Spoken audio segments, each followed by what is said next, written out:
Sekarang kita Yuk. berada di akun YouTube Kota Raja Channel. Mbak Indah selaku host pada hari ini, kita Link untuk kehadiran tamu YouTube-nya dari Pak Parno. PWI bersama rekan-rekan guru. Waktu dan tempat saya persilakan Mbak Indah.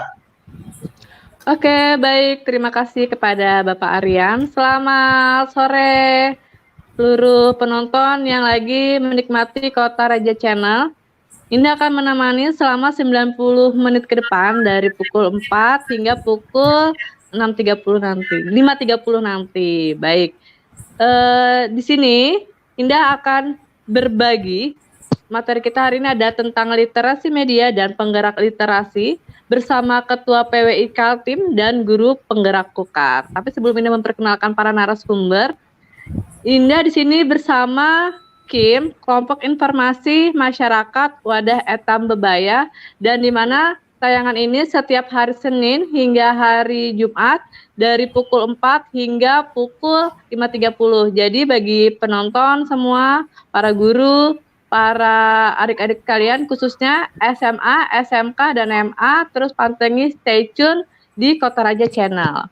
Baik, sebelum Indah masuk ke materi, Indah akan menyapa para pemateri dan moderator Indah pada sore hari ini. Baik, yang pertama ada Pak Suito sebagai moderator hari ini. Selamat sore Bapak Suito. Bapak Suito, selamat sore. Bisa mendengar suara saya, Bapak? Baik, sepertinya sinyalnya di Pak Suito kurang baik. Bapak Suparno sebagai pemateri hari ini. Selamat sore, Bapak. Selamat sore. Assalamualaikum warahmatullahi wabarakatuh. Baik. Dan hari ini ada yang spesial banget di penggerak guru. Nah, hari ini ada Ketua PWI Kaltim yaitu Bang Endro S. Effendi. Selamat sore Bang Endro, apa kabar, sehat Abang? Selamat sore, alhamdulillah sehat. Selamat sore Mbak Indah, semoga selalu bahagia juga. Amin. Nah, hari ini Indah akan memberikan beberapa materi, bukan memberikan beberapa materi ya. Indah hari ini akan membawa teman-teman semua yang ada di YouTube channel ini untuk temanya hari ini literasi media dan penggerak literasi, dan langsung Indah akan berikan ke Pak Suito. Pak Suito, mohon maaf, apa bisa mendengar suara Indah?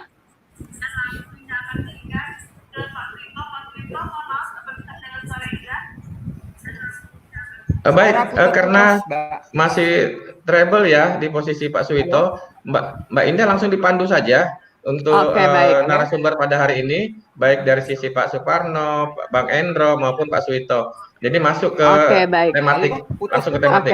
Oke. Ya baik. Oke. Dan sudah seperti kita ketahui, ini adalah hari kedua untuk penyampaian materi kita. Dan Pak Suparno ini sebagai pemateri kita hari ini, beliau merupakan salah satu guru penggerak dan juga para penggerak literasi yang ada di Kukar. Baik Pak Suparno, boleh dijelaskan materi kita hari ini dan silahkan disampaikan.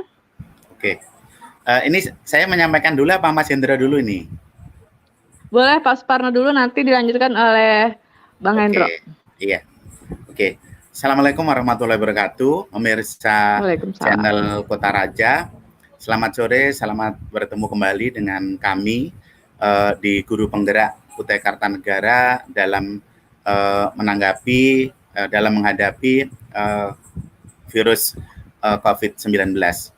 Perlu saya sampaikan, kehadiran kami ini adalah mengapresiasi keinginan dari Bapak Bupati, bahkan Bapak Menteri dan Bapak Gubernur, bahwa setiap guru harus tetap melayani siswa dan orang tua ketika kondisi ini tidak bisa masuk ke sekolah. Nah, hal itu dikarenakan kita tidak boleh bersentuhan, ya, harus menjaga jarak, ya, dan sebagainya. Makanya sekali lagi saya tegaskan kepada seluruh pemirsa bahwa kita bekerja dari rumah, ya, kita belajar dari rumah, dan kita beribadah dari rumah, bukan berarti kita libur. Jadi kita tetap ada aktivitas.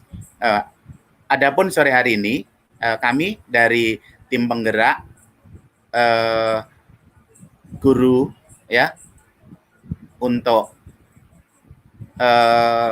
ini mengantisipasi COVID-19 tadi, kami akan menyampaikan materi sore hari ini.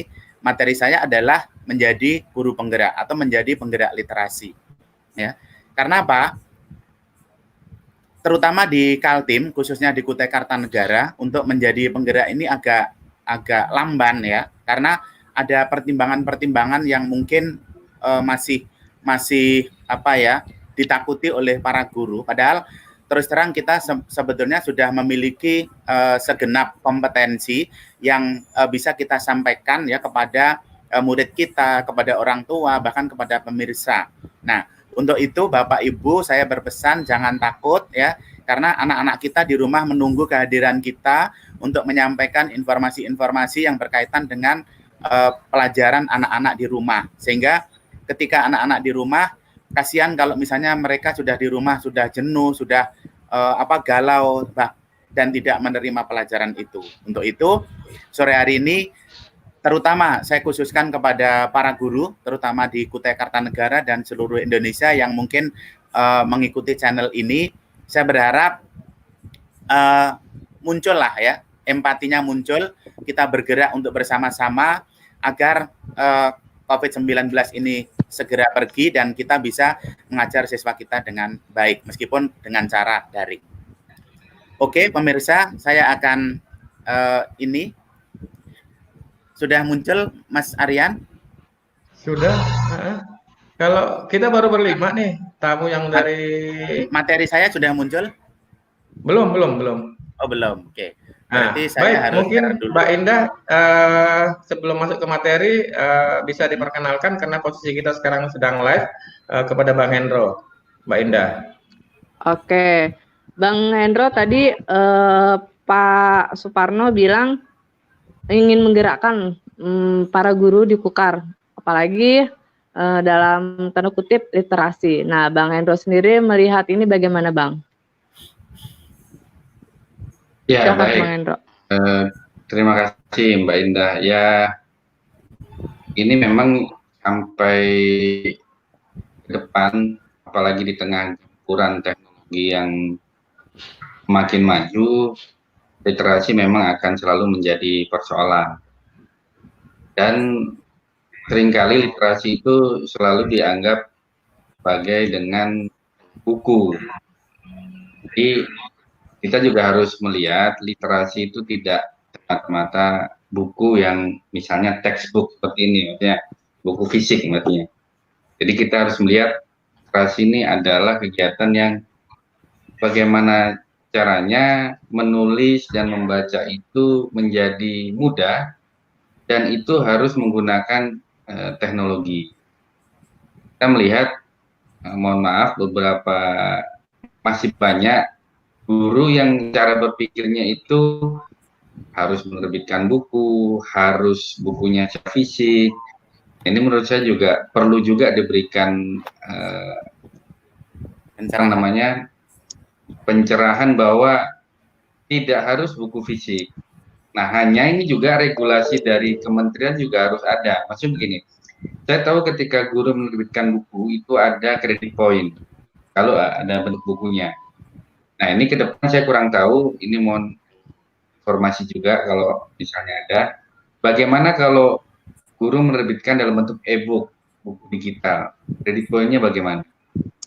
Karena itu kan sama saja sebetulnya. Sementara e-book juga bisa menghemat kertas, menghemat penebangan kayu. Nih. Nah, ini saya tahu kalau kita dalam bentuk buku, guru dapat credit point. Nah, mestinya e-book juga ada.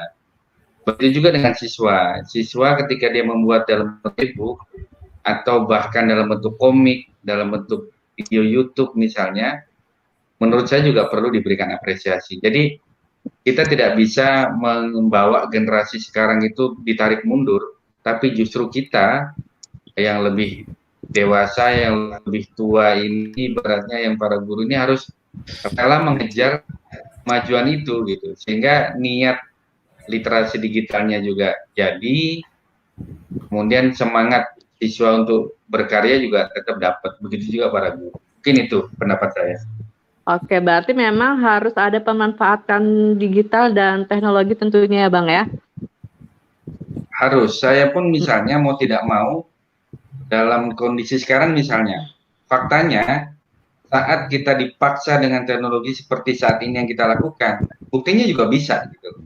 Selama ini kan nggak terjadi karena kita tidak dipaksa. Efek positif dari adanya virus ini kan, kita semua untuk bagaimana memanfaatkan teknologi secara maksimal. Itu efek yang luar biasa, Mas. Oke, jadi di balik musibah ini juga ada keuntungan, atau di balik musibah ini memang ada hikmah begitu ya. Oke, Bang Pak Suparno, apakah memang para guru itu mengeluarkan e-book, Pak? Seperti apa yang dikatakan Bang Endro? Iya, kami dari Ikatan Guru Indonesia Pusat, kami berusaha untuk menggunakan IT ya untuk pembelajaran, terutama untuk praktek baik dan pembelajaran yang menyenangkan. Ya, kebetulan saya di IGI Pusat itu menjadi pelatih nasional untuk menemu baling, menulis dengan mulut dan membaca dengan telinga. Itu adalah salah satu pendukung literasi media, juga literasi digital.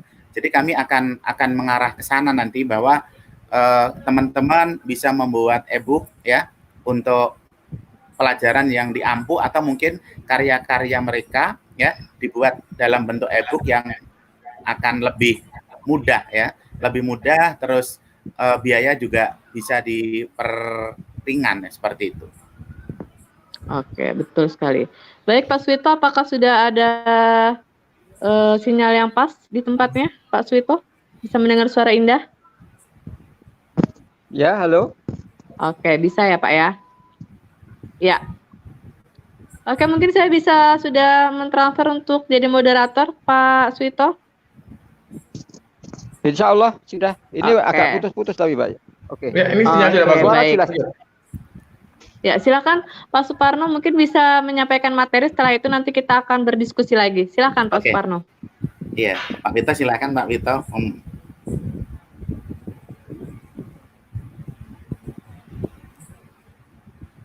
Halo? Ya. Masih ada ini lanjut aja. Lanjut saja. Langsung aja, Pak. Oh, langsung. Oke. Ya.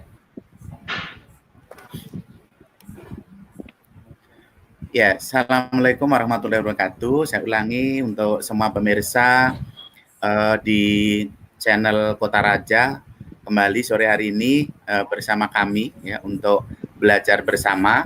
Kebetulan hari ini ada narasumber dari PWI Kaltim ya, yang sudah berkenan hadir di room ini, sehingga nanti akan memberikan pencerahan kepada seluruh pemirsa. Ya. Materi saya hari ini adalah berkaitan dengan literasi, ya, yaitu sebagai penggerak.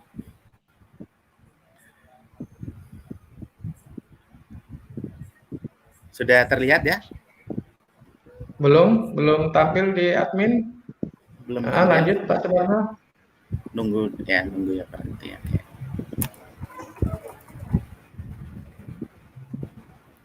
Halo, tes. Ini putus-putus ya? Iya, dari Pak Suwito suaranya ada jeda ya. Pak Suparno, kalau materinya udah PowerPoint-nya mau disampaikan, silakan share link, share screen. Sudah share screen, ini sudah muncul? Belum muncul di admin. Belum muncul. Nah, sambil jalan nanti saya pandu di adminnya. Iya. Oke. Ya, ini sudah ada ya. Sudah ada, sebentar. Nah, ini ada nih. Oke. Nah, ya. Baik, lanjut Pak Suparno. Oke. Iya, pemirsa, mengapa judul saya ini menjadi penggerak literasi? Karena sebetulnya guru itu adalah satu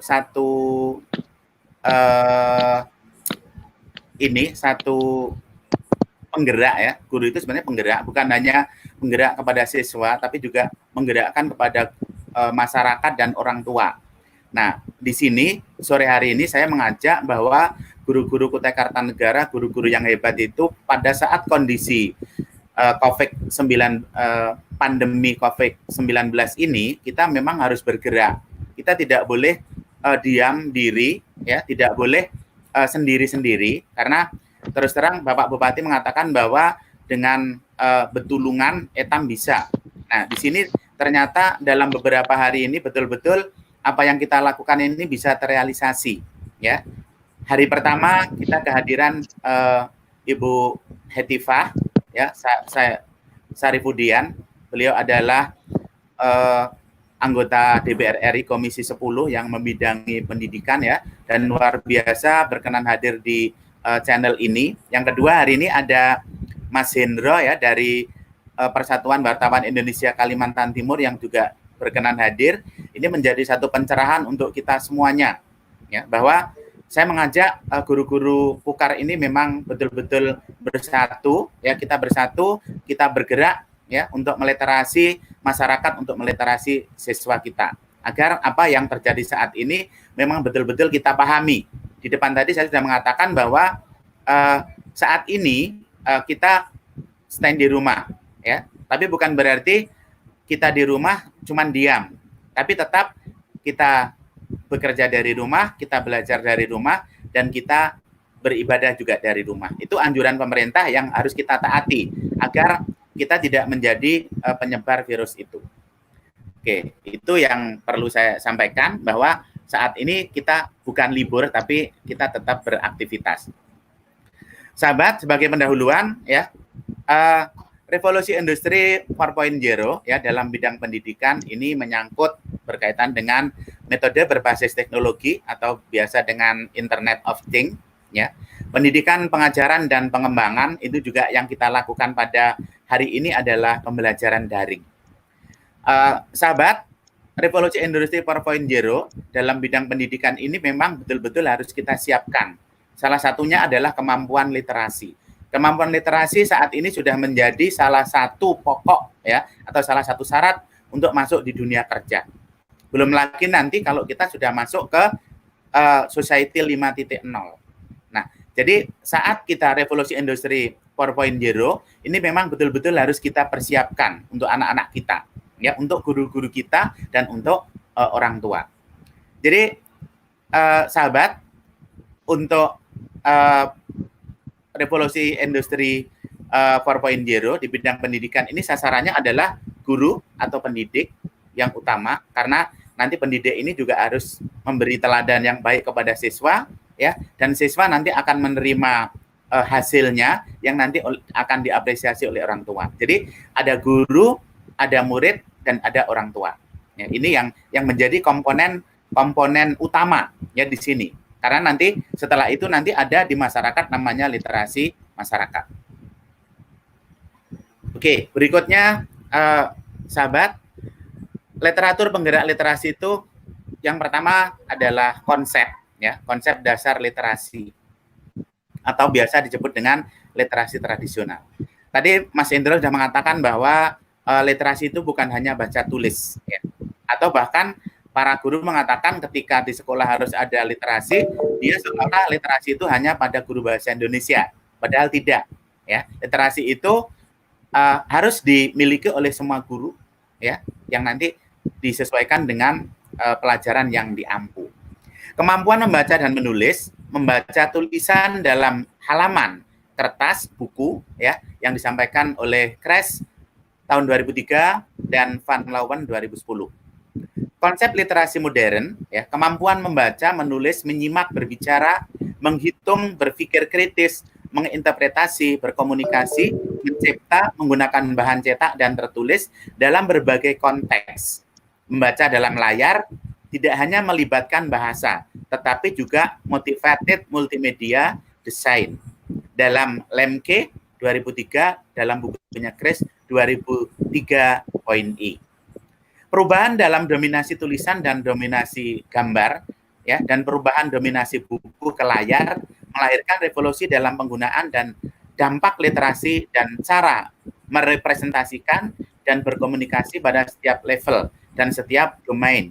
Ya, Chris dalam tahun 2003 dan Crash dan Van Leeuwen 2010.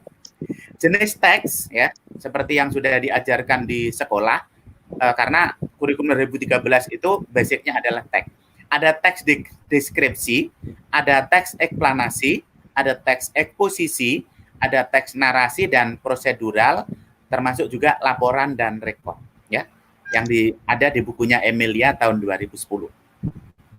Jadi konsep ini ya mulai dari konsep literasi tradisional, konsep literasi modern ya dan konsep literasi perubahan ini harusnya dipahami oleh guru, oleh siswa dan oleh masyarakat atau orang tua.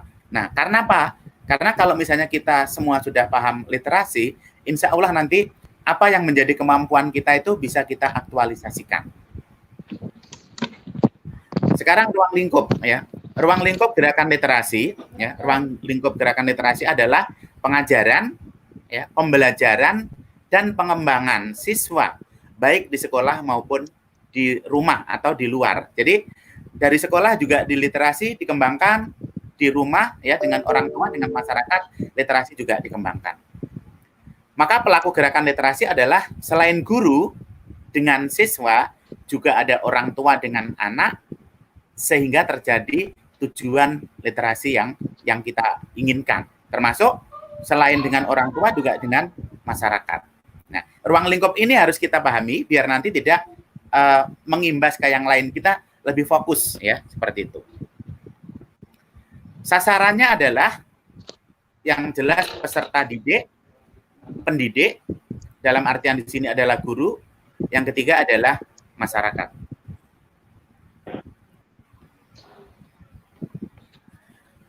Nah, berkaitan dengan gerakan penggerak literasi, minimal penggerak literasi harus tahu ya 6 literasi dasar yang ada di kurikulum 2013 yang setiap hari ya ada di dalam kurikulum itu di semua pelajaran. Yang pertama adalah literasi baca tulis. Yang kedua adalah literasi numerasi berkaitan dengan hitung menghitung, ada literasi sains ya, ada literasi finansial, ada literasi digital atau media tadi yang nanti Mas Hendra akan sampaikan. Dan yang terakhir adalah literasi budaya dan kewarganegaraan. 6 literasi dasar ini ya kita harus kuasai. Karena apa? Sebelum ke literasi yang lain, misalnya sekarang ada literasi kesehatan, ada literasi masyarakat dan literasi-literasi yang lain yang memang diperlukan oleh masyarakat saat ini. Ya, Pak Suparno, baik. Boleh. Ya, mungkin saya masuk di sela-sela diskusi kita ya dengan penyampaian materi Pak Suparno, karena kita range waktu kita ini agak sempit dan narasumber kita banyak hal yang mau disampaikan, terutama kehadiran Bang Hendro di agenda kita hari ini, karena untuk mendapatkan waktu Bang Hendro ini sangat terbatas karena mobilitas mereka cukup tinggi. Beliau cukup tinggi mobilitasnya. Kemarin itu beliau di Berau itu aktivitasnya padat, terlibat langsung dalam situasional untuk melawan corona. Beliau terlibat langsung untuk penyemprotan. Nah, momen pada hari ini kita kehadiran beliau, kita gali bagaimana dari sisi profesi beliau tentang literasi media, tentang sebagai ketua PWI dan bagaimana nanti organisasi PWI mendukung program-program yang sudah dilakukan pergerakan melalui guru penggerak ini. Jadi dari sisi hari ini kita coba mengulas lebih dalam lagi bagaimana posisi Bang Hendro ini sebagai ketua PWI menyampaikan hal-hal tentang jurnalistik, terutama bagaimana nanti bersinergi dalam membangun komunikasi. Mungkin begitu, Mbak Indah. Saya kembalikan ke Mbak Indah. Nanti kita memberi ruang kepada Bang Hendro dulu agar bisa mengulas lebih dalam lagi tentang posisi beliau sebagai ketua PWI dan dalam rangka literasi media ini. Monggo, seperti itu Mbak Indah, silakan lanjut. Baik, tadi sudah disampaikan dari Pak Aryan. Bang Endro juga selama beberapa pekan ini saya mengikuti media Bang Endro. Bang Endro juga ada kegiatan relawan Bang ya, menyemprot beberapa rumah warga dan tempat-tempat yang memang rawan begitu Bang ya. Nah, dari Bang Hendro tur ke beberapa daerah di Berau Bang ya. Coba Bang ceritakan bagaimana keadaan di Berau Bang pada saat corona ini, silakan Bang. Ya, memang kondisi per hari ini Berau sudah memutuskan untuk isolasi wilayah. Ya, jadi per hari ini tanggal 1 April penerbangan di Berau di close. Begitu juga jalur laut dan darat juga sudah mulai hanya barang yang boleh masuk. Dan itu sudah diputuskan sejak beberapa hari lalu. Nah, karena itu pula saya harus geser ke Samarinda. Mau tidak mau saya harus meminta izin dengan teman-teman relawan di Berau. Terus sementara saya harus ke Samarinda karena ada beberapa juga tugas di Kaltim. Saya sebagai masuk dalam tim komunikasi publik untuk gugus tugas penanganan COVID ini juga PWI terlibat. Dan itu beberapa hari ini juga saya beberapa kali rapat dengan Kominfo untuk bagaimana caranya agar informasi-informasi yang disampaikan melalui Pemprov Kaltim juga tetap informasi yang sesuai dengan kebenaran dan fakta, bukan informasi yang beredar dengan mudah tanpa verifikasi, betul. Oke, baik.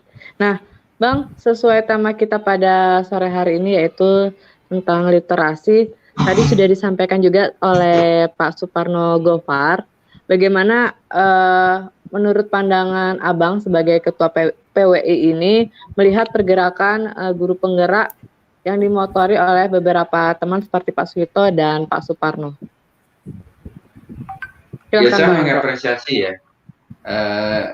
Saya mengapresiasi sejak awal apa yang dilakukan oleh Kota Raja Channel juga dengan guru penggerak Mbak Indah, Mas Aryan cukup luar biasa karena tidak banyak daerah yang membuat gerakan seperti ini. Itu saya sangat apresiasi. Hanya mungkin menurut saya karena ini adalah daring, saran saya sih supaya menarik bagi siswa banyak orang, mungkin penyampaiannya bisa lebih singkat, padat, dan jelas. Kalau kita pakai PowerPoint, betul bahwa materi sudah siap. Tapi ketika kita sampaikan di live seperti ini, kan kita nggak usah baca yang kecil-kecil gitu. Ada baiknya cukup diwakili satu gambar saja, satu kata saja, itu membuat orang lebih mudah. Kemudian, ya ini untuk apa ya, untuk ke depan supaya sama-sama bagus aja gitu. Kalau menurut ini saya sebagai orang luar yang juga suka belajar, akan jenuh kalau kita melihat paparan yang hurufnya kecil-kecil, terus menurut pendapat si A, menurut pendapat si B, menurut pendapat si C, itu nggak penting banget karena kita bukan lagi bikin skripsi gitu.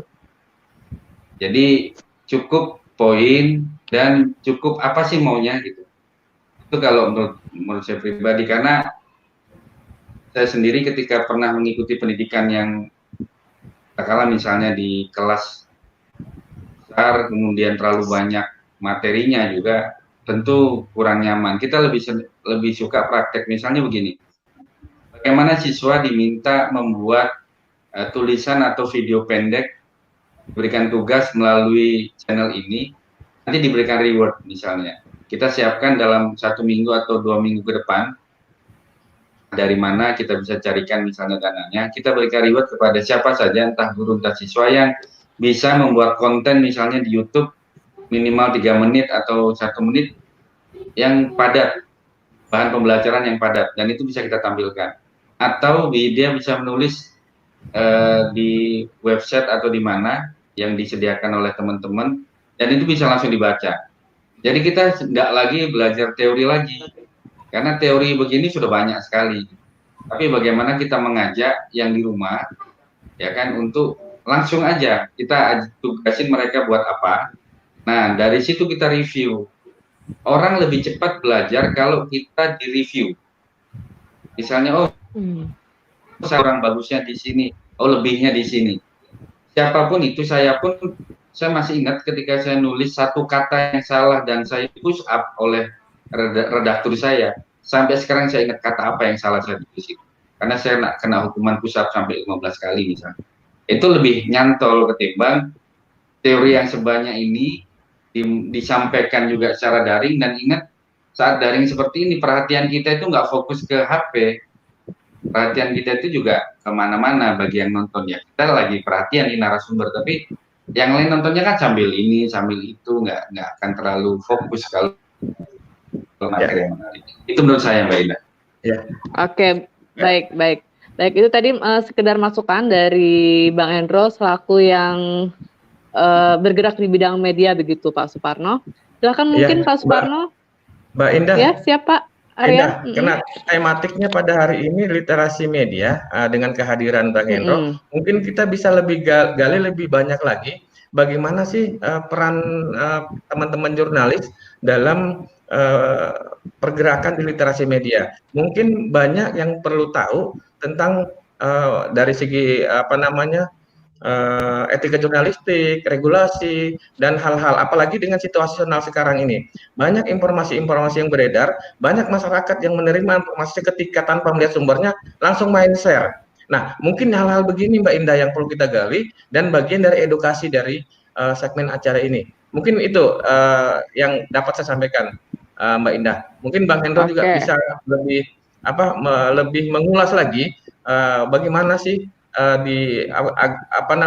terutama kepada siswa-siswa kita agar jangan mudah menelan informasi atau menerima informasi yang ketika tanpa mengetahui sumbernya yang jelas langsung main share. Mungkin begitu. Jadi kita lebih mengarah kepada hal-hal yang lebih teknis dalam hal literasi media, peran Pak Bung Hendro pada hari ini. Terima kasih. Oke, silakan mungkin bisa dilanjut tadi seperti yang disampaikan Pak Aryan, Bang Hendro tentang literasi media, hal-hal apa aja yang etika jurnalistik begitu. Jadi nanti bisa masukkan buat para guru penggerak, jadi biar bisa menyampaikan kepada siswanya. Silakan Bang Hendro. Baik, poin dari berita yang diragukan adalah poinnya adalah selalu ya, maksudnya itu gimana? Sangat menakutkan, atau sangat menyedihkan, atau sangat tidak masuk akal. 3 itu udah jelas sudah. Jadi kalau misalnya kayak kemarin misalnya beredar ada video kerusuhan ya, menjara supermarket dan lain-lain. Semoga di Indonesia tidak terjadi misalnya. Karena kan Amerika sekarang yang nomor 1 wabah corona. Saya langsung curiga ini pasti informasi yang tidak valid. Kita langsung cek, itu caranya gampang. Kita cek aja di Google kerusuhan Amerika misalnya. Itu ya, kerusuhan Amerika, penjarahan di Amerika. Kita cek, benar itu informasi kapan, tahun berapa, teksnya diganti, narasinya diganti, ya akhirnya ketahuan ini pasti pop. Jadi kalau dia terlalu terlalu banyak bumbunya, itu ketahuan banget.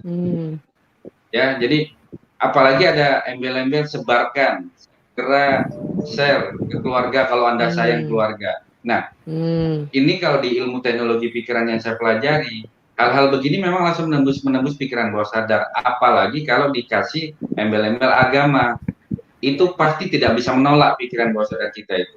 Itu adalah bahasa-bahasa yang hipnoterapi, bahasa-bahasa yang menghipnotis. Pokoknya kalau sayangi keluarga, ya kita pasti kan nggak mau dibilang nggak sayang keluarga.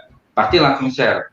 Selamatkan keluarga Anda. Itu kata-kata yang langsung menjurus ke pikiran bawah sadar kita, dan kita tanpa menolak lagi pasti share. Apalagi kalau misalnya kalau nggak di-share masuk neraka misalnya. Udah pasti takut kita ya kan. Nah, itu adalah bahasa-bahasa yang langsung menembus pikiran bawah sadar. Padahal kalau kita tarik napas sebentar, diamkan dulu informasi itu, tarik napas sebentar, cari di Google misalnya, pasti ketemu. Oh ini udah beda. Ini sumbernya pasti blogspot, WordPress yang tidak diketahui kredibilitasnya. Jadi sangat mudah kok. Sebetulnya mudah sekali mengetahui hoax atau tidak. Hanya memang ada kebiasaan masyarakat itu dia merasa hebat kalau dia duluan tahu. Merasa hebat kalau duluan tahu, merasa hebat kalau dia duluan yang nge-share, itu ada perasaan bangga. Akhirnya itu yang mendorong orang, pokoknya share aja dulu. Rendahnya belakangan gitu. Nah, ini yang kemudian akhirnya jadi bumerang, seperti kemarin yang ibu-ibu ditangkap di Balikpapan, yang di Surabaya, yang di mana-mana. Itu hanya karena ingin dia sebagai orang pertama. Viral itu senang orang itu sekarang. Ya kalau dulu kan orang malu, sekarang enggak, lebih viral, lebih senang. Urusan benar, urusan belakang. Nah, ini yang perlu diedukasi ke siswa. Yang penting dikenal orang ya Bang ya. Betul. Biar tekor saat kesohor itu udah jadi banget. Gitu. Nah ini perlu diajak lomba-lomba seperti ini. Ini ada lembaga yang sudah sering membuat informasi literasi seperti ini dengan lomba-lomba. Salah satunya BNPT, Badan Nasional Penanggulangan Terorisme. Itu selalu setiap tahun ada lombanya. Bahkan siswa di Kalimantan Timur pun juara. Tahun lalu itu dari SMA di Penajam itu juara video literasi itu. Saya tahu persis karena tahun lalu saya masih bergabung di Forum Koordinasi Pencegahan Terorisme. Nah, tahun ini karena saya terlalu banyak sudah yang harus saya kerjakan, saya mengundurkan diri dan diganti teman-teman yang lain. Yang jelas sudah ada lembaga-lembaga itu. Nah, saya berharap guru penggerak ini bisa memformulasikan ini, bisa dilombakan, karena sekarang mohon maaf kalau siswa dikasih lomba mengarang, saya jamin nggak bisa, males mereka ngarang. Tapi kalau disuruh mereka bikin konten, disuruh mereka bikin podcast dalam suara dengan suara yang berbobot atau dengan vlog yang lebih dinamis, saya yakin siswa mau. Dan itu salah satu bentuk literasi digital yang bisa dimanfaatkan. Banyak sekali konten YouTube yang juga hasil dari tugas-tugas sekolah, betul. Gitu Mbak Ida. Baik, ini saya bacakan beberapa chat, memang ada banyak chat yang masuk. Ada Ulfa dari SMP DDI Muara Jawa. Halo Ulfa. Ada Bu Hermin katanya semangat berbagi guru penggerak Kukar. Ada Brian, dia bilang setuju dengan Bang Endro. Terus ada Heri Astuti juga setuju dengan Pak Endro untuk menggerakkan literasi lebih ke praktek daripada teori. Ada Aji Ajeng, katanya semangat buat Pak Wito. Ada Kukar Cerdas, maju terus guru penggerak Kukar. Ada Bu Listi nyimak. Nah, itu tadi teman-teman yang baru bergabung. Baik, saya kembali ke Pak Suparno. Sekedar info aja Pak Suparno dan Pak Suwito, Mas Endro ini juga salah satu merupakan pakar dari hipnoterapi. Nah, jadi kalau misalnya beliau menguasai beberapa memang metode-metode hipnoterapi begitu. Baik, Pak Suparno, kita kembali ke Pak Suparno tentang literasi yang sudah disampaikan oleh Bang Hendro, mungkin bisa ditambahkan. Oke, iya. Bang Hendro, terima kasih masukannya luar biasa. Tapi bukan saya tidak setuju ya, saya setuju banget. Tapi namanya pendidikan itu kita diawali dengan teori. Teori itu harus dulu ya, atau boleh juga praktek juga bisa. Tapi kalau kita langsung praktek itu nanti agak kesulitan ya, agak kesulitan. Jadi boleh kita teori dulu ya, baru nanti prakteknya. Apalagi kalau di SMK itu teori wajib 40%, praktek 60%. Ya seperti itu. Tapi bukan berarti kita langsung praktek, tidak, karena di ujian di kurikulum juga ada pengetahuan, ya, ada pengetahuan, ada keterampilan. Makanya ada pengetahuan dulu kita ajarkan, baru keterampilan. Tapi boleh juga untuk yang materi-materi yang sains itu bisa langsung praktek, nanti baru teori. Karena kita deskripsikan, ya seperti itu. Tapi tidak semua pelajaran praktek dulu. Rata-rata teori dulu, ya, baru praktek. Bahkan kemarin yang saya ikuti di Malaysia di University Science, ya, meskipun di sana hanya 20% teori, tapi teori tetap didahulukan, ya, tetap didahulukan, baru dipraktekkan seperti itu. Tapi nggak apa-apa kalau misalnya nanti ini menjadi satu masukan ya yang baik. Tadi ada Bu Heri Astuti ya, dia seorang guru, dia cenderung praktek dulu. Nah, silahkan Anda sebagai guru apakah betul ya. Misalnya membuat nasi itu praktek dulu, bisa gosong. Harus ada deskripsi teorinya dulu. Ya seperti itu. Makanya tadi saya awali dengan teori-teori itu agar para guru juga tahu, biar mereka tidak ketakutan. Oh ternyata mau jadi penggerak itu cuman seperti itu kah? Kita harus paham di situ. Nah seperti itu. Ya. Baik. Tetap setuju, tapi saya sebagai guru mengedepankan teori dulu, baru nanti praktek. Seperti itu. Oke, baik. Tadi mungkin kalau untuk yang dimaksud Bang Hendro, mungkin untuk tampilan di YouTube kita. Nah, mungkin satu aja atau dua berdurasi gambar seperti itu hampir dijelaskan. Mungkin begitu Pak Suparno. Jadi lebih enak tampilannya bisa dilihat anak-anak. Seperti itu maksudnya yang saya terima tadi. Jadi begini, mungkin saya luruskan dulu. Jadi mohon izin meluruskan. Saya bukan tidak setuju teori, saya setuju teori, tapi saat ditampilkan di YouTube seperti ini, Pak, dengan tulisannya kecil aja nggak kebaca, Pak, kecil-kecil tadi banget, kecil-kecil, terus menurut teori ini, menurut teori itu, saya udah lupa, Pak, dari tadi gitu kan. Maksudnya teori tetap, tapi saat dalam kondisi yang waktu terbatas seperti ini, Pak, ini kan nggak di kelas kita bukan di kelas, bukan yang kita bisa duduk santai. Ini kan kita harus mantengin layar, Pak. Sakit mata kita kalau mantengin layar terus gitu kan. Nah, itu juga harus dilihat. Kondisi itu harus dilihat supaya kita tidak terlalu mantengin layar sehingga ada suara. Itu satu. Kedua, bahwa kalau semua dibilang teori dulu, saya juga nggak setuju juga. Nggak ada satupun saya lihat orang naik motor ada teorinya. Coba, ada nggak yang naik motor pakai teori? Nggak ada. Belajar dulu. Apakah harus hafal rambu-rambu lalu lintas dulu? Enggak. Kan enggak. Kita naik motor dulu, baru dah tuh tahu rambu-rambu. Kalau menulis, nah ini kaitannya dengan literasi, Mbak Indah. Saya teruskan. Di mana-mana coba lihat, begitu banyak lulusan komunikasi sampai menjadi wartawan Kaltimpos tidak bisa nulis. Kenapa? Udah kebanyakan teori, kekenyangan teori. Nah, kalau di literasi itu menurut saya praktek perbanyak, teori belakangan. Ketika diedit, ketika sudah dia ngirimkan tulisan, baru dia tahu salahnya. Oh, salahnya di sini. Itu jauh lebih efektif karena sebagai praktisi literasi saya bukan tidak setuju teori. Kalau hanya teori, dia hanya hafal teori dan dia akhirnya apa? Ya jadi dosen lagi, Pak. Nggak jadi praktisi, nggak jadi wartawan. Ujungnya cuma jadi dosen lagi, jadi pengajar lagi. Jadi mungkin itu maksud saya di situ. Ya. Izin Mbak Indah. Silakan Pak Aryan. Ya, baik. Terima kasih. Ini narasumber yang hebat, Pak Suparno, Pak Bang Hendro, Pak Suwito. Mungkin penyampaian kita lebih simpel pada hari ini karena kita dibatas range waktu yang sangat sempit sehingga bisa memaksimalkan tematik kita pada hari ini. Intinya dengan situasional sekarang ini adalah momen apa yang disampaikan Pak Suparno, Bang Hendro, Pak Suwito tadi sebelum kita live bahwa ada situasional yang kita dipaksa untuk memanfaatkan situasional ini dengan pembelajaran daring. Nah, dengan momen inilah, ayo sama-sama kita berbagi pengalaman, sama-sama kita menggali potensi-potensi yang sudah ada dengan kehadiran Pak Suparno, Bang Hendro, terus Pak Suwito. Nah, dengan tematik pada hari ini dengan literasi media yang sebenarnya kita harus bukan sebenarnya sih, karena situasional di masyarakat kita yang euforia begitu terima informasi langsung men-share. Apa yang dikatakan Bang Hendro tadi itu yang sebenarnya yang harus kita antisipasi.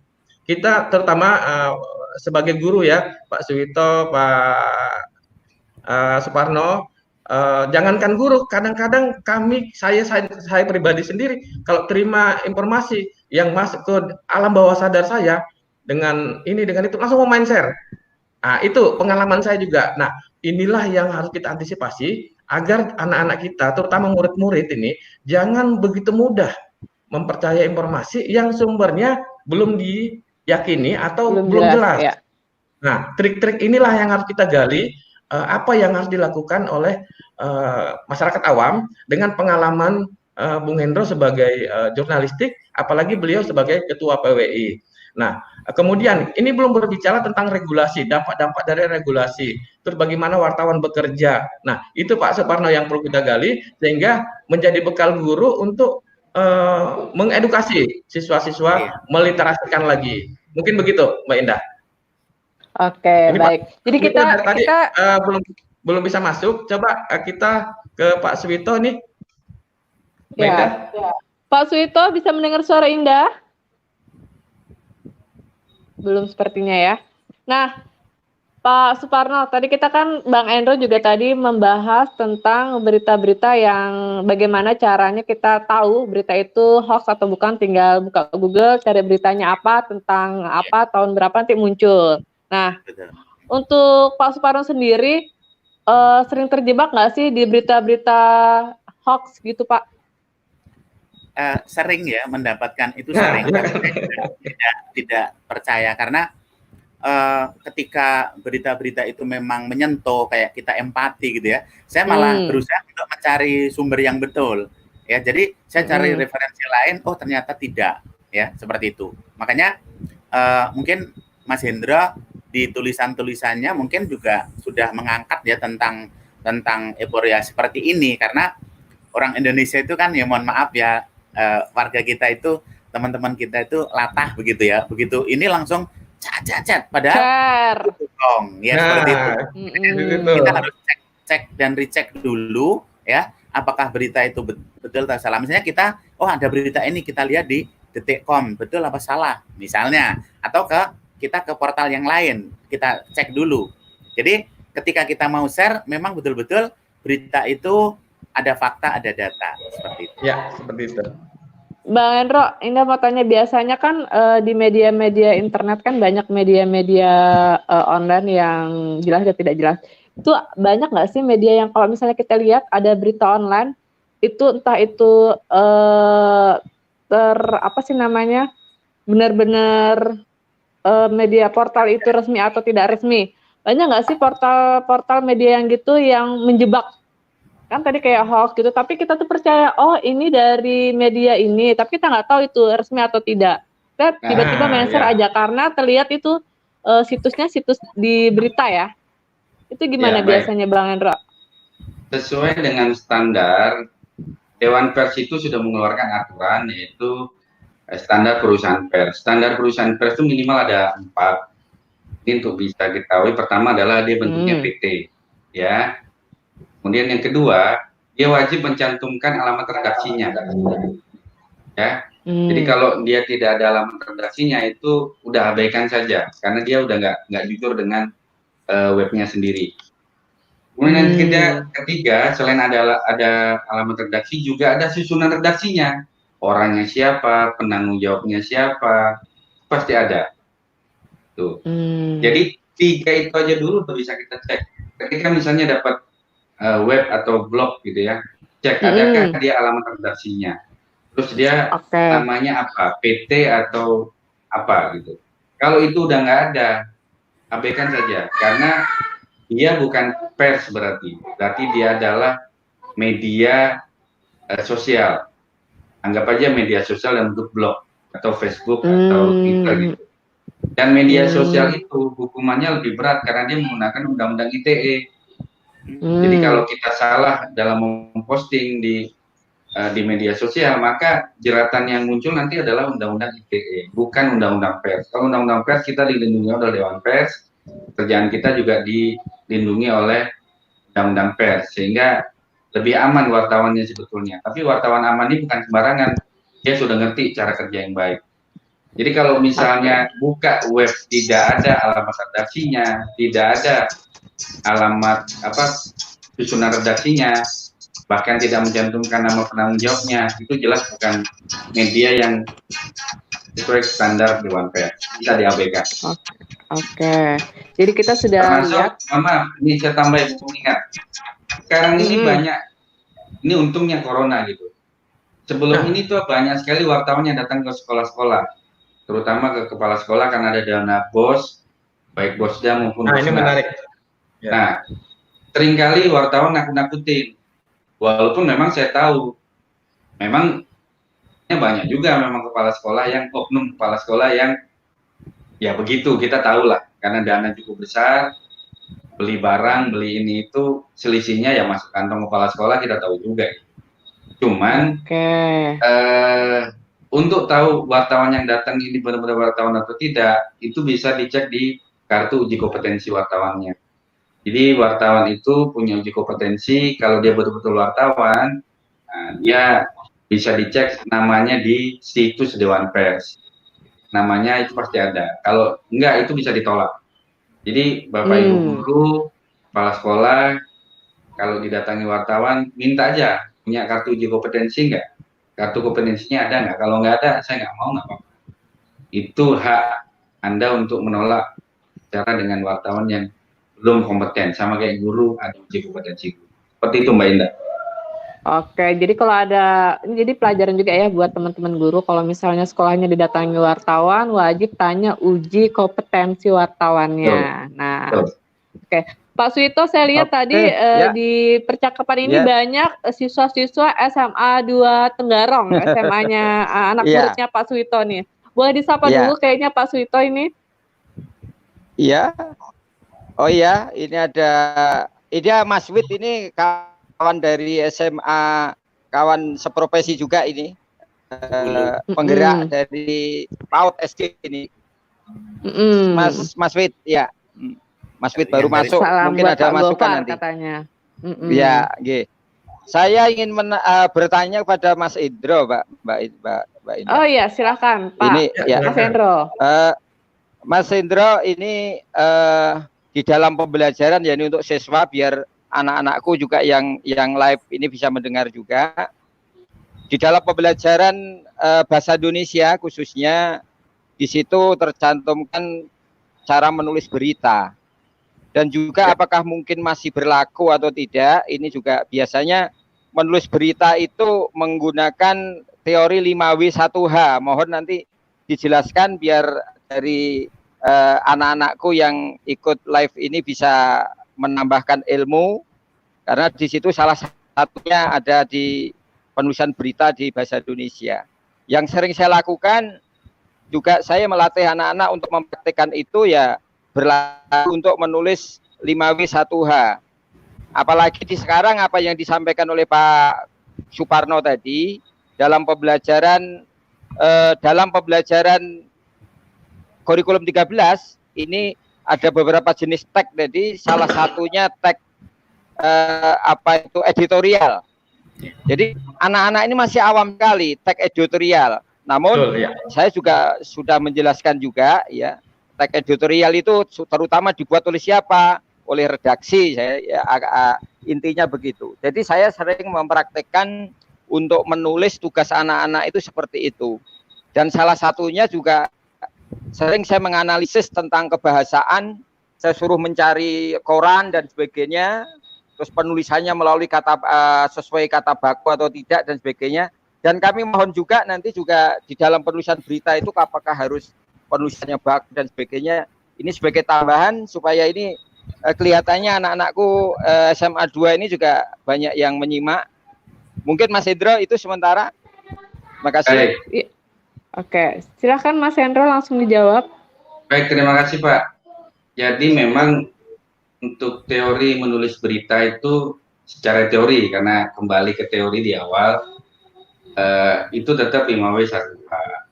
Hanya memang seringkali yang terjadi, belum apa-apa, siswa ini sudah diberikan ketentuan-ketentuan yang bikin pusing kepala Pak kalau dikasih tugas.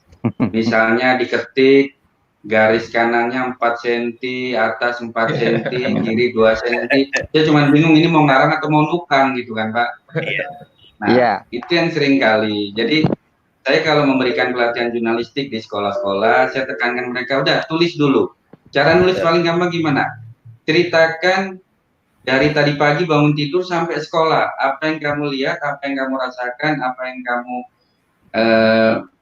lakukan, tuliskan. Itu cepat sekali Pak. Kenapa? Kan hanya mengulang, menceritakan ulang.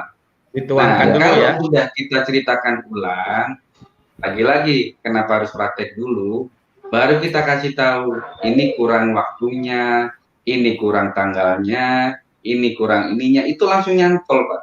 Jauh lebih cepat daripada Bapak ngasih what itu apa, where itu apa, when itu apa.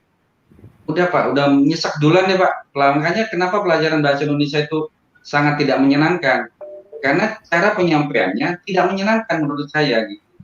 Apalagi ini bukan pelajaran yang 1+1=2. Ini hanya soal bahasa, itu soal rasa, bahasa itu soal feeling, gitu kan? Karena itu menurut saya paling mudah kalau untuk belajar bahasa selain 5W1H tadi adalah kita ajak mereka keluar. Atau sesekali di Tenggarong kan banyak wartawan yang hebat. Sesekali undang Pak wartawan. Nah, Bapak nggak usah mikir ngasih apa-apa. Wartawan itu disuruh ketemu anak-anak siswa ngasih pelatihan jurnalistik kan sudah senang, bukan main Pak. Kami juga senang berbagi. Yeah. Jadi undang teman wartawan, yuk sampaikan pengalaman jadi wartawan, kayak itu apa. Itu jauh lebih efektif daripada kita berbuih-buih ngomongin teori yang banyak tadi. Dari situ akan pasti nyantol, Pak. Oke, kita what, where, who, when, why. Oke, sudah 5W1H-nya sudah clear. Sekarang ada banyak lagi. 1 tambah V. V 1 untuk radio harus ada voice-nya. Kalau nggak ada voice-nya nggak jadi berita. Nah, V lagi tambahan 2. Kalau di YouTube seperti ini berarti ada visualnya sama voice-nya juga. Ada gambar, ada suara lagi.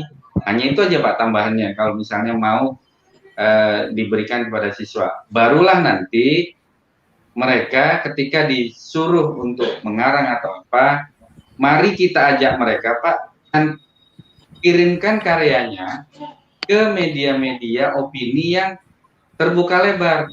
Satu, saya ambil contoh misalnya Kompasiana. Saya sebut merek enggak apa-apa karena ini memang platform opini terbesar di Indonesia. Kita ajak siswa menuliskan sekolahnya misalnya, suka duka atau uniknya SMA 2 Tenggarong misalnya. Apa sih plus minusnya sekolah di SMA 2 Tenggarong? Anda tuliskan di situ, terus tampilkan di Kompasiana. Nanti di situ kita lihat berapa banyak yang baca.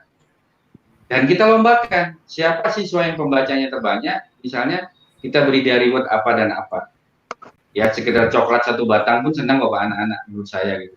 Nah, dari situ anak akan terpacu bahwa ternyata ketika menulis dan dibaca itu beda Pak. Beda sekali. Nah pertanyaan saya ketika saya meminta siswa menyuruh menulis di Kompasiana, pertanyaan saya, gurunya sudah belum nulis di Kompasiana? Kan belum, gitu kan? Jadi yang pertama juga harus contohkan dulu. Contohkan, ini karya Bapak di mana? Saya tahu ada beberapa web opini guru, kalau saya lupa. Ada rasanya web opini guru misalnya. Itu lihatkan ke siswa, ini tulisan Bapak, contoh tulisan Bapak. Kita akan sulit mengajak siswa untuk menulis kalau guru-gurunya tidak seperti Pak Suparno, Pak Suwito yang mau menulis, kan begitu. Kita lihatkan harus ada contoh ya, begitu Bang harus. Ya. Fakta, saya pernah ngasih seminar guru bahasa Indonesia. Dia ngakui, Pak, saya nggak pernah menilai siswa yang mengarang itu bagaimana cara nilai, saya nggak bisa. Terus Ibu cara nilainya gimana? Dia mengakui, Pak, saya menilai karangan siswa saya dengan jengkal. Saya jengkalin tuh karangan. Yang 1 jengkal, 2 jengkal, yang 2 jengkal yang nilainya bagus lagi. Itu fakta. Itu bagaimana siswa gitu bisa ngarang kan gitu. Nggak tahu isinya begitu Bang ya? Lihat pokoknya lihat panjangnya jadi tidak semua seperti itu Mas Hendro. Ibaratnya kita sudah dibekali ilmu, sudah tidak seperti itu. Oke. Ya. Oke, baik. Ini saya mau baca dulu, ada dari Malaysia. Ya, Pak Jainuddin Jakaria katanya, Assalamualaikum. Saya tuh bawa Malaysia. Semua guru di sini selamat bersidang. Terima kasih Pak Suparno karena menjemput saya mendengar diskusi ini. Ini Bang Hendro, beliau merupakan guru begitu Pak Parno ya dari Malaysia. Iya, dari SMK di Malaysia. Tadi malam satu room dengan saya di Zoom. Ya, beliau apresiasi banget dengan apa yang kita lakukan di ini. Kemarin saya kirim video yang sudah kita lakukan, pertemuan pertama dengan Ibu Etiva, terus kegiatan dengan Mbak Sandi kemarin. Dia apresiasi banget. Baik. Salam kenal untuk Pak Jainuddin Jakaria yang lagi di Malaysia. Begitu? Nggak bisa masuk, nggak bisa masuk. Iya, belum, bisa masuk. Belum ada link. Baik, Mbak Indah. Tadi, iya, siapa? Ya, permisi. Saya sedikit memberikan sharing informasi. Tadi Bang Hendro menyampaikan kepada rekan-rekan guru, baik yang hadir di ruang ini maupun yang menyimak ya, bahwa Bang Hendro menganjurkan sekolah-sekolah mengundang wartawan-wartawan agar masuk ke sekolah dan memberikan pengalaman mereka, berbagi Edukasi. pengalaman mereka, dan termasuk membina. Dan ada beberapa wartawan-wartawan di Tenggarong, Kukar, yang punya dedikasi itu. Monggo Pak Suparno, Pak Suwito, teman-teman guru lainnya yang berkenan mengundang, nanti saya mediasi, saya fasilitasi. Nah, ini berbagi pengalaman. Saya di Kominfo masuk tahun ketiga, tahun kedua itu ada siswa prakerin 4 orang dari SMK Sanga-Sanga. Kebetulan jurusannya multimedia yang diletakkan di bidang saya. Nah, saat masuk ke bidang saya dan siswa itu prakerin, saya mengisolir mereka agar mereka bisa melakukan aktivitas sesuai dengan jurusan mereka. Saya undanglah teman-teman wartawan untuk mendampingi kelas 2 SMK 3 bulan prakerin di Kominfo. Saya isolir, kita rembuk, kita kasih penugasan yang implementatif, itulah yang lebih efektif. Waktu proses berjalan, alhamdulillah rentang waktu 3 bulan, masuk bulan kedua, akhir bulan kedua, masuk bulan ketiga, anak itu kita sudah bisa lepas. Silakan cari video, silakan cari materi, tapi kita perkenaan dulu catatan. Anda ke lapangan, siswa-siswa ke lapangan mencari ini, dan cari narasumber untuk mewawancara. Alhamdulillah di bulan ketiga itu kita sudah bisa lepas. Dia bisa cari video sendiri, ngedit sendiri, bikin narasi sendiri, dubbing sendiri, bahkan jadi video berita. Itu mereka lakukan sendiri. Nah, teori yang Bung Endro sampaikan tadi ternyata secara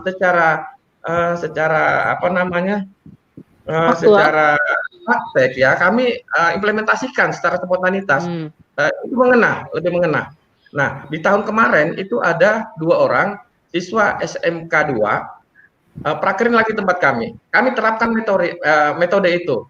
Alhamdulillah keluar dari selesai Kominfo, praktek di Kominfo, mereka punya karya berita video itu sebanyak 41 video.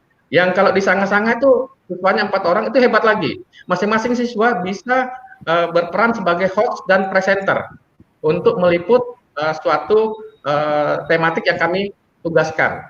Dan hebatnya lagi mereka berani mewawancara pejabat. Nah, teori ternyata apa yang kami berikan kepada siswa itu apa yang disampaikan oleh Bang Hendro tadi. Jangan dijejali teori-teori dulu, tapi kerjakan dulu. Nah, teorinya baru menyusul. Teori sudah dapat di sekolah itu, Mas. Teori sudah didapat di sekolah. Betul, sudah dapat sekolah. Nah, saat pendekatannya kita kepada untuk mendapatkan aktualisasi, itu yang kami lakukan. Betul Pak Suparno, teori perlu. Nah, tapi saat sudah di posisi aktualisasi, itulah pendekatan yang sudah kami lakukan. Nah, sekali lagi, apa yang disampaikan Bung Hendro tadi, bahwa sekolah-sekolah hadirkan wartawan di ruang kelas siswa, sehingga mereka bisa menyampaikan hal-hal yang mereka miliki, terus bagaimana peran jurnalis dan seterusnya. Terakhir, tadi ada titipan pertanyaan untuk menjadi jurnalis kepada Bang Hendro ya. Untuk menjadi jurnalis, apa sih syaratnya Bang Hendro? Mungkin itu pertanyaan awam. Terima kasih. Ya, ini sekarang itu banyak orang bisa jadi wartawan sebetulnya, karena saya yakin bapak-bapak narasumber yang hebat di depan saya saat ini, di layar saya saat ini juga wartawan semua sebetulnya. Wartawan untuk dirinya sendiri, minimal di media sosial, minimal di WA, minimal di status, itu satu. Hanya bedanya dengan wartawan lain, bagaimana wartawan lain? Wartawan yang terverifikasi itu dia melakukan check and recheck, dia melakukan pengecekan betul enggak informasi. Hanya itu saja sekarang bedanya antara wartawan dengan wartawan warga, jurnalisme warga. Bagaimana jadi wartawan? Sekarang faktanya tidak semua wartawan harus dari pendidikan ilmu komunikasi. Justru tidak sedikit wartawan yang jurusan komunikasi itu nggak tahan. Kenapa? Itu tadi, di ilmu komunikasi lebih banyak orang diajarkan jadi humas, bukan menjadi wartawan, sehingga daya juangnya berbeda. Sementara kalau wartawan itu harus lahir betul-betul dari dirinya sendiri dan punya daya juang yang berbeda. Jadi kalau memang mau jadi wartawan, silahkan bergabung di media mana saja, yang penting medianya terdaftar di Dewan Pers, dan ikutilah pembelajarannya, karena pembelajaran wartawan yang sesungguhnya adalah setiap hari, karena kami ini wartawan setiap hari belajar, ketemu Mbak Indah dapat materi lain, ketemu Pak Parno saya akan dapat materi lain, Pak Wito saya dapat materi lain lagi, dan itu tiap hari, sehari bisa ketemu 2-3 orang. Maka kalau dibilang wartawan serba tahu, ya bukan karena serba tahu, karena dipaksa untuk tahu, karena hari-hari kita bertemu dengan orang yang berbeda. Tapi misalnya, kenapa saya sampai hafal istilah-istilah di ekonomi perbankan? Karena saya lama liputan di Bank Indonesia. Saya sampai tahu misalnya pesawat-pesawat udara, jenisnya, bagian-bagian di bandara. Saya tahu kenapa, karena saya lama liputan di bandara. Itu bukan karena sok pinter, karena dipaksa tahu. Kalau nggak tahu kita malu gitu.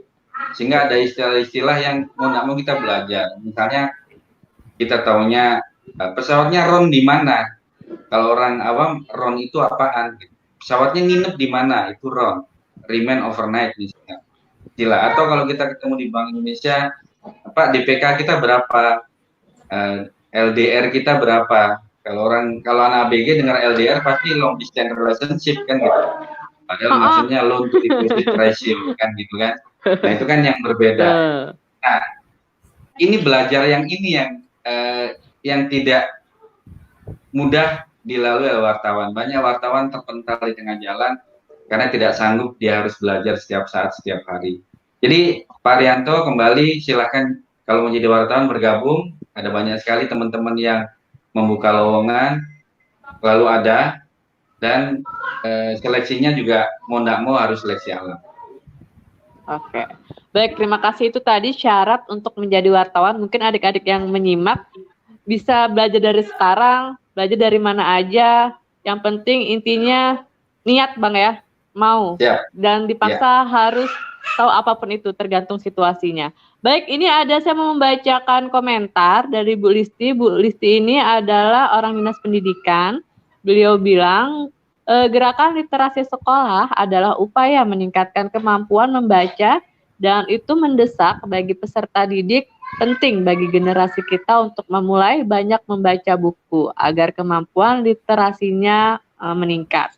Gitu. Memang membaca buku adalah jendela dunia, tapi sekarang kita juga banyak mendapatkan bacaan-bacaan di teknologi canggih seperti ini ya. Dan ada Heri Astutik katanya, apalagi teknologi sekarang canggih untuk teori, siswa bisa mencari di media, baik di internet ataupun buku-buku yang lain. Di era modern ini guru lebih cenderung sebagai fasilitator dan motivator. Nah, ini saya setuju banget apa yang dikatakan Heri Astuti ini. Boleh ditambahkan Pak Suparno? Iya, ini Mbak Indah. Saya menanggapi dulu dari Ibu Listi. Ibu Listi merupakan stakeholder ya di gerakan literasi di Dinas Pendidikan Kabupaten Kartanegara. Sebetulnya ini satu tamparan ya, satu sentilan ini dari Ibu Listi bahwa gerakan literasi sekolah itu belum berjalan tapi belum menyeluruh. Ya karena apa? Pemangku jabatan di sekolah dia belum paham dengan gerakan literasi ini. Padahal literasi ini adalah salah satu kemampuan yang saat ini sudah menjadi dasar ya. Mereka mau bekerja aja gerakan kemampuan literasi sudah dijadikan syarat ya. Kemampuan untuk berkolaborasi juga. Tapi di sekolah banyak kepala-kepala sekolah yang belum ya paham dengan kegiatan ini. Bahkan mungkin ini sepertinya Mbak Listi ini masih menemukan sekolah-sekolah yang belum punya pojok literasi, ya. Tidak tahu. Padahal tadi pagi saya ikut rapat divisi dengan PSMK, ya dia mengatakan bahwa penggerak literasi itu di sekolah itu padahal bisa dibelikan data untuk pulsa dia, karena saat ini Presiden, Menteri, Gubernur, Bupati mensupport untuk pembelajaran daring. Nah, itu kita perlu data. Ya. Dan tadi pagi PMSK itu menyebutkan bahwa Bosnas itu bisa untuk itu. Tapi banyak sekolah yang belum punya pojok literasi. Ini Bu Listi ini kayaknya menyentil di situ. Makanya di sana garis besarnya adalah membaca. Ya, membaca adalah dunia ilmu. Semakin banyak anak membaca, kemampuan literasinya pasti dia meningkat karena paham dengan apa yang dibaca. Untuk Bu Astuti setuju ya. Memang guru itu menjadi fasilitator, menjadi motivator, bahkan kalau saya mengatakan bahwa guru ini sekarang menjadi partner, menjadi teman ya, teman belajar. Karena kita sudah tidak ada jarak dengan siswa. Jarak kita itu hanya gurunya belajar malam, siswanya belajar pagi. Jadi bisa dikatakan bahwa perbedaan guru dengan siswa itu kompetensinya itu very very near. Hanya jeda waktu sedikit saja. Seperti itu. Oke. Memang ternyata nggak seperti dulu ya. Kalau misalnya guru itu paling pinter. Gimana gitu ya, antara siswa paling pinter. Sekarang bahaya. Hati-hati kalau misalnya guru nggak belajar, siswa bakal protes. Sekarang dunia ini sudah luar biasa. Bagaimana Bang Hendro, ketawa-ketawa tuh senyum? Kalah satu malam aja. Oke, Pak Suwito, saya ke Pak Suwito. Kalau misalnya Pak Suwito tadi di sekolahnya Pak Suwito di SMA 2 Tenggarong, tadi sudah dikatakan sama Bang Hendro tadi dan Pak Suparno tentang teori dan praktek. Tapi kalau menurut saya sendiri sih, teori dan praktek memang itu harus balance ya, tergantung dari bidangnya sendiri. Nah, kalau misalnya di SMK itu sudah dikatakan oleh Pak Suparno, perlu teori dulu tuh, baru praktek. Kalau Bang Hendro tadi, soal praktek itu supaya mengena aja sih, karena memang sekarang ini praktek-praktek itu lebih relevan dan masuk, apalagi beliau tahu seluk-beluknya hipnoterapi begitu ya Bang ya, untuk masuk nih, gimana nih caranya supaya orang ini pintar dan masuk dengan cara praktek tadi. Nah, kalau di SMA 2 sendiri, untuk literasi dan pojok literasi apakah sudah mulai digalakkan Bang, Pak Suwito? Seperti Pak Suparno bilang dan disentuh oleh Bu Listi. Iya, betul itu. Karena Bu Listi itu penggerak literasi di Kutai Kartanegara, beliau founder dari batik itu loh, batik. Halo? Iya, batik Curaos. Pak Suwito bisa mendengar suara Indah? Ya. Silakan. Halo, Mbak Ida.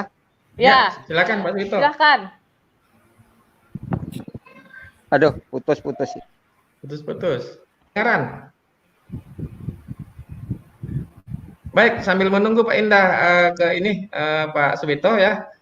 Menarik lagi kita gali apa yang tematik sesuai dengan tematik kita pada hari ini dengan Bung Hendro.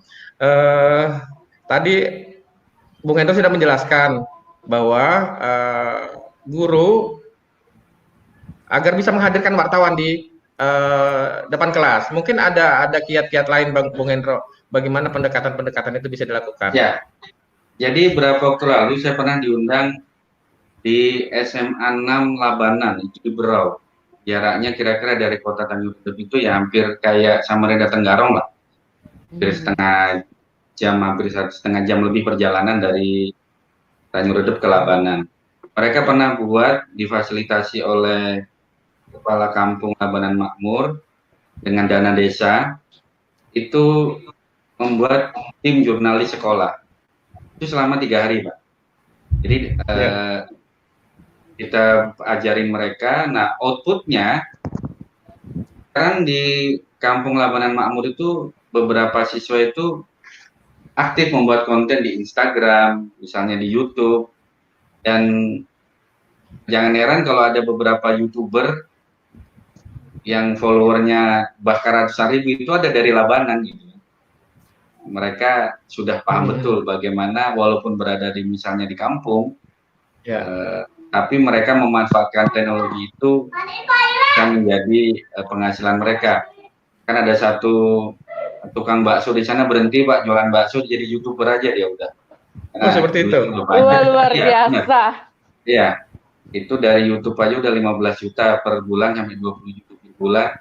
Ya lebih besar daripada dagang bakso dia, nggak perlu bikin pentolannya lagi, gitu. Tinggal bikin konten aja udah jadi gitu. Nah itu di SMA 6 menurut saya bisa diadopsi, mereka membuat, dan perpustakaannya pun juara nasional, perpustakaan di SMA 6 Laban itu bahkan juara nasional, dan mereka rutin dan kerjasama dengan kepala kampung itu setiap kali ada kegiatan Saya lihat mereka menyediakan beberapa buku di pojok-pojok, sehingga ketika misalnya ada ibu-ibu yang nimbang balita di posyandu gitu ya, mereka ada sebagian yang lari ke pojok kampung itu untuk melihat buku-buku yang tersedia. Tapi apapun itu, menurut saya Pak Rianto, Ya. yang perlu dilakukan memang adalah open mind dulu para gurunya deh gitu kan. Jangan sampai yang bikin guru-guru malas undang wartawan kan udah parno duluan. Wartawan itu ini, wartawan itu gitu, dengan berbagai hal yang kurang positif.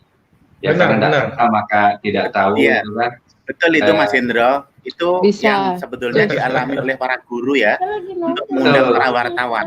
Kalau misalnya stakeholder di sekolah itu mengapresiasi, kami sangat senang ya. Kami sebetulnya pengen mengundang, bahkan pernah ada seseorang ya yang akan memberi pencerahan ke siswa itu ditolak. Itu. Oh, sampai segitu. Iya, betul. Makanya ini memang kita harus meliterasi pimpinannya dulu biar ini paham ya, seperti itu. Pak Suparno, kita kolaborasi nanti ke arah situ. Oke. Saya tanpa diminta, ini karena kebetulan gurunya teman, saya pernah SMK di Samboja. Karena kebetulan gurunya sama-sama teman kuliah, saya bilang begini, udah kalau kamu izin kepala sekolah ribet, udah jammu aja, jam ngajarmu, saya bilang tak pakai, saya bilang gitu. Dia senang. Begitu saya masuk, saya berada di SMK Pesisir Samboja itu, tagihan baru mengundang lagi gitu kan. Saya bilang, saya loh kenapa harus ditakuti? Kita ini belajar banyak hal gitu kan. Kita harus tahu bahwa ilmu ada begitu banyak, tapi kalau kita membatasi diri, ya otomatis kita juga nggak dapat apa-apa gitu.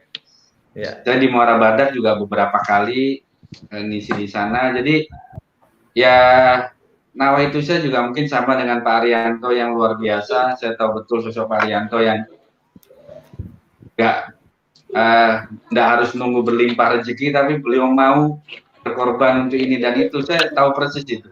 Karena dan berkat Pak Arianto itu Pak. Betul. Saya berkat Pak Arianto jadi tahu saya Cimahi itu seperti apa. Karena banyak sekali orang-orang yang hebat bermain desain dan ternyata mahal Pak Arianto, 3 menit 60 juta Pak. Mampus, saya nggak sanggup bayar Pak. Iklan, ada salah satu iklan jajanan, itu hanya beberapa detik, budgetnya 800 juta. Betul Pak. Nah itu kan salah satu contoh, kalau siswa kita tahu, itu adalah pendapatan yang luar biasa kan. Padat karya. Hanya memang orang tua dan guru tidak tahu. Ketika tahu siswanya pegang HP udah marah duluan. HP terus sedang mau belajar. HP itu belajar Pak. Tidak, ini contoh sebaliknya Pak Indro, sebaliknya saya. Kalau masuk. Ya, kalau saya sebaliknya Pak Indro, kalau ada anak pegang HP marah, karena saya menggunakan Android. Jadi bebas apapun yang hanya saya arahkan. Misal, jadi kami khususnya di SMA 2 kelas 12 itu, kalau kelas-kelas yang lain itu guru pasti pegang HP, tidak boleh dan sebagainya. Kalau saya sebaliknya, jadi anak-anak itu termotivasi. Wah di kelas 3 itu bebas pakai HP. Tapi bebasnya itu bukan bebas untuk apa, tapi saya arahkan. Tugas saya melalui HP semua. Jadi dimanfaatkan fasilitas yang ada daripada kita ucik-ucik. Mungkin juga kalau guru yang lain kita ngajar, dia nyuri-nyuri kan, main game, main apa, daripada seperti itu ya saya manfaatkan seperti itu. Nih, sementara kalau semua guru kayak Pak Wito, Pak Parno selesai lah sudah. Tenggarong hebat sudah. Benar. Aspek apresiasi yang tinggi itu bagi Mbak Indah. Iya siap. Mbak Indah, ada yang mau saya informasikan apa yang disampaikan Bung Endro tadi bahwa ada komunikasi ke Cimahi, betul. Dulu Cimahi itu orang belajar animasi gratis. Karena mereka berbagi ilmu, beramal dan seterusnya, berproses. Sekarang komunitas mereka, produk-produk mereka itu dibeli oleh Disneyland. Alhamdulillah sampai sekarang komunikasi saya dengan mereka masih terjalin bagus. Guru-guru ya sekali lagi melalui literasi media pada hari ini jika ada guru-guru yang mau berkoneksi dengan teman-teman di Cimahi, monggo kita fasilitasi komunikasi karena banyak alumni-alumninya yang siap berbagi ilmu. Bisa kita undang ke sini, ke Kutai Kartanegara, ke Kaltim, kemana. Iya. Jadi itu merupakan peluang juga nih bagi Pak Suparno dan Pak Suwito untuk sekolahnya. Insya Allah. Baik, monggo Mbak Indah. Oke. Tadi kita sudah membahas tentang handphone ya. Memang handphone itu banyak pembelajaran dan yang paling penting setiap siswa kita menggunakan handphone ada memang perlu pendampingan yang khusus dari gurunya ya. Nggak cuma WhatsApp atau main game online, ternyata di handphone juga banyak sebenarnya yang bisa menghasilkan sesuatu ya. Begitu Bang Hendro ya? Ya, sedikit Mbak Indah, mumpung ingat saya. Saya pernah diminta mengisi pelatihan jurnalistik di salah satu kampus. Saya nggak tega nyebut nama kampusnya gitu ya. Salah satu kampus. Saya bilang, tapi saya minta langsung praktek menulis. Akhirnya gara-gara saya minta ada praktek menulis, saat itulah pertama kalinya laboratorium komputer yang dimiliki kampus itu dibuka. Baru pertama kali. Jadi sejak punya laboratorium nggak pernah dipakai. Akhirnya dipakai. Semua siswa satu komputer. Nah, yang membuat saya miris, ini miris banget saya waktu itu. Tolong tulis sekarang dan kirimkan ke WA dari komputer itu. Ini komputer sudah terhubung dengan internet nih. Gimana caranya Pak WA lewat komputer? Ini mahasiswa loh. Ini mahasiswa loh. Nggak ngerti web WhatsApp ini kan apa ya? Saya langsung ya Allah, ini era milenial kah, era apa gitu. Agak-agak menyedihkan buat kita ketika misalnya banyak sekolah punya fasilitas, tapi fasilitas itu disimpan di ruang kepala sekolah. Sayang kalau dipakai, takut rusak. Iya kan? Banyak ini, saya tahu dapat bantuan dari dinas, masuk lemari kepala sekolah. Dan dapat bantuan dari mana, masuk lemari kepala sekolah. Nggak dipakai sama sekali. Udah, tapi nggak semua ya, nggak semua ya, nggak semua. Ini kalau nggak wartawan nggak berani. Iya. Nggak semua Pak. Nggak semua Pak Suparno. Ya, nggak semua Pak Suparno aman. Ya silahkan Bang Eko. Kalau makanya saya bilang ada saja. Padahal saya tahu teknologi yang diberikan oleh sekolah-sekolah sekarang udah luar biasa. Saya pernah mendapati ada sekolah yang fokusnya itu standar untuk seminar yang aula dipakai untuk di kelas sampai silau saya ngelihat sinarnya itu. Ini bilang ini standar bukan untuk kelas. Ini standar milik aula yang luas banget untuk 1.000 peserta. Karena kan orang mungkin tidak tahu kalau di Infokus itu ada NC lumen. Lumennya berapa? Ada yang 5.000 NC lumen, ada yang 50.000 NC lumen. Ya, ada kurang pemahaman begitu Bang. Ya. Betul, pokoknya Infokus saja gitu kan. Akhirnya ketika ada juga yang parah, ketika seminarnya besar, pakai Infokus yang lumennya kecil ya redup, kita nggak ngeliat apa-apa kan begitu.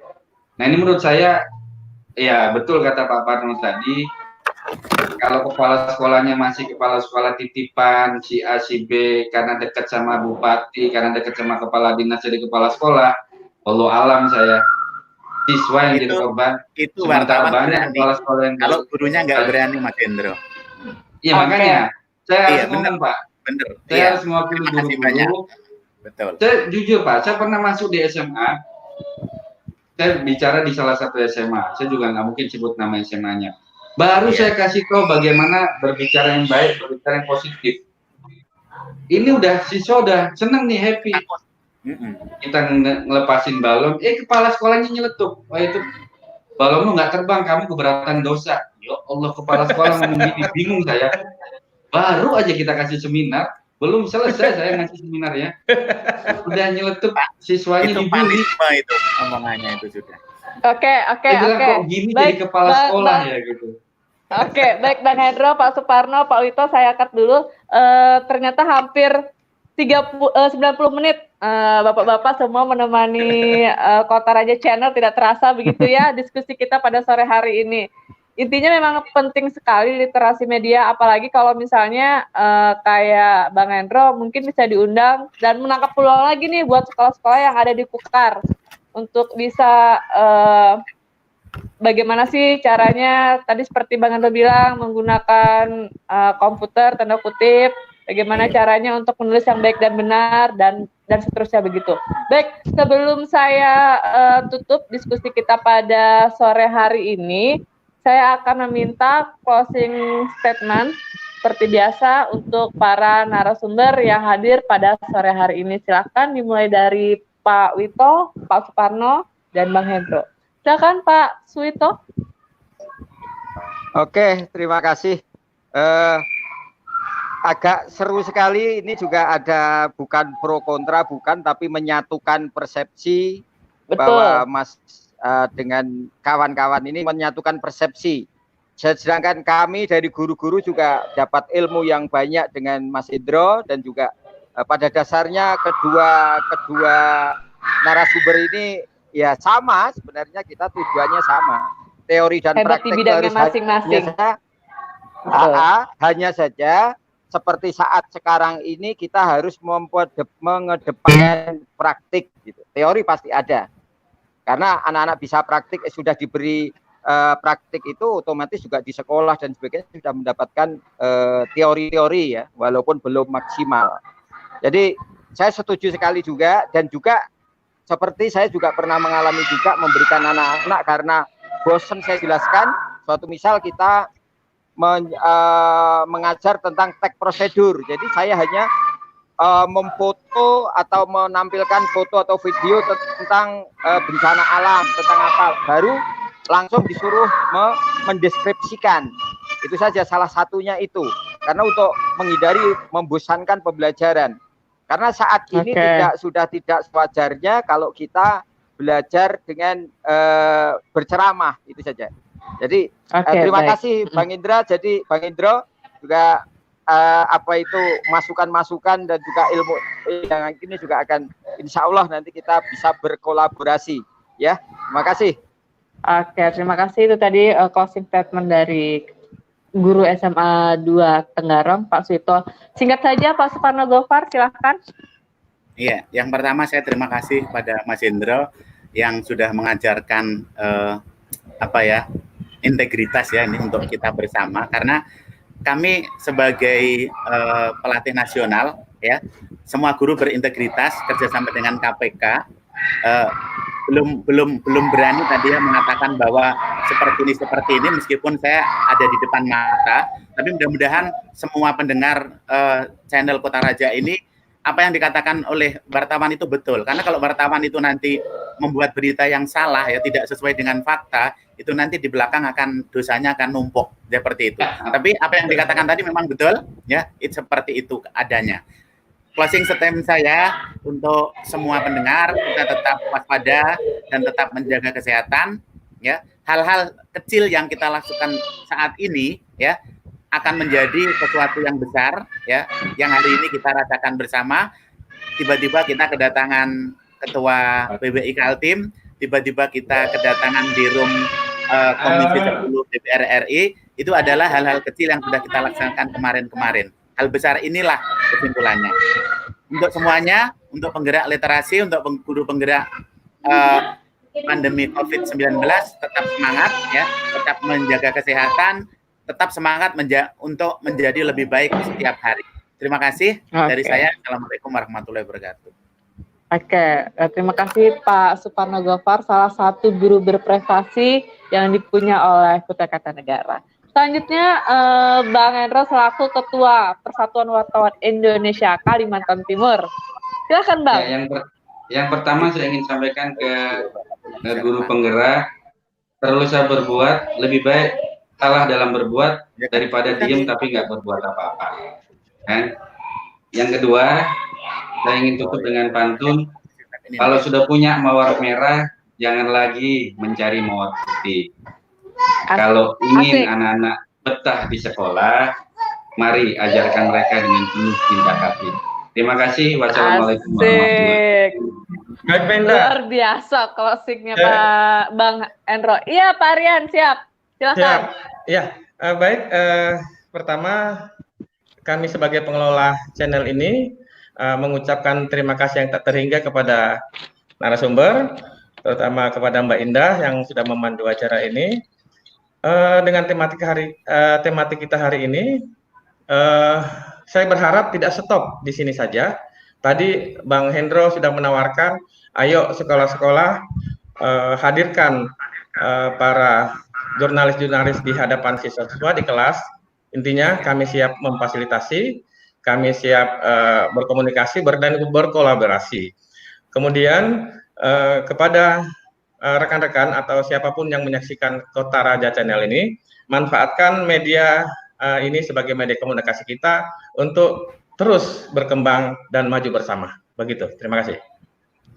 Baik, itu tadi statement dari orang-orang hebat yang ada di Kota Raja Channel pada sore hari ini. Saya juga mau mengucapkan terima kasih banyak kepada Pak Suparno, Bang Hendro, Pak Suwito, dan pada Bapak Aryan sebagai fasilitator dari Kominfo.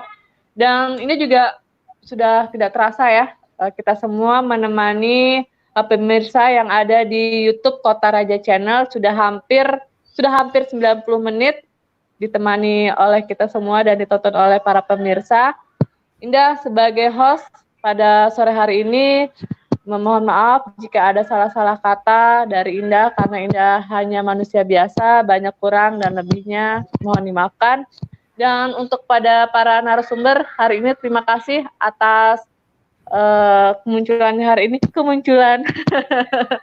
Terima kasih banyak kepada Bang Hendro, pokoknya Pak Suparno, Pak Aryan, Pak Suwito, terima kasih banyak. Jangan lupa kepada pemirsa semua, besok tetap stay tune dari jam 4 sampai jam 5:30 sore, terus dari Senin hingga hari Jumat. Baik, Indah Purwanti, Indah Gujel, pamit, mohon undur diri bersama para rekan-rekan sekalian. Wassalamualaikum warahmatullahi wabarakatuh. Bye. Waalaikumsalam.